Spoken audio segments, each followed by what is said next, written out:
Talking for the sake of talking is a waste of time. Hadal iska hadlo waa waqti beer daraa.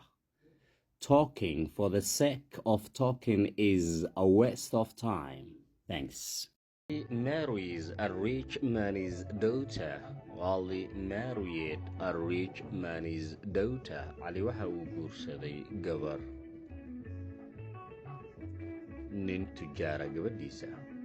Ali marries a rich man's daughter. Ali waxa uu guursadaa nin tujaara gabadhiisa. Ali married waxa uu guursaday a rich man's daughter. nin tujaara gabadhiisa. oo pastime marka laga hadlayo. Najmo felt waxa ay dareentay part 2 qaybtii labaad. part 2 Najmo felt very sad. murug aad ayay dareentay. She sat waxay fadhiisatay in her room qolkeeda most of the time waqtiga badankiisa. She could not eat anything. waxba ma aysan cuni karin. She boyfriended waxay la saaxiibtay the servant khidmeeyihii looking after her oo ayada xanaanaynayay. So that sida awgeed he could find out waxa uu soo ogaan karay where Ali was meesha uu cali ku sugnaa ama joogay. This servant adeegahan ama khidmeeyahan was very kind. wuxuu ahaa mid aad u naxariis badan and caring daryeelna leh.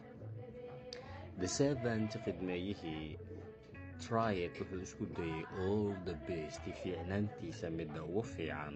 One day maalin he found waxa uu soo helay ama soo ogaaday cali. When goortii Najmo head ay maqashay that Ali was found in cali la helay, she was very happy. aad bay u faraxday.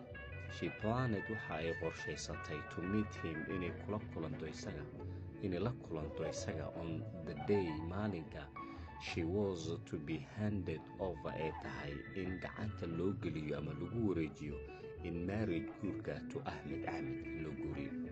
On that day maalintaas old Abdi odaygii duqa Abdi ahaa planned waxa uu qorsheeyey to hand over Najmo in uu ku wareejiyo Najmo for marriage guur ahaan Abdi.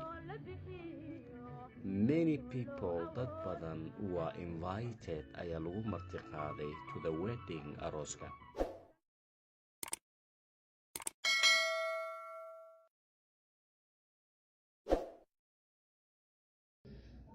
Do you want ma doonaysaa another bite cantuuga kale?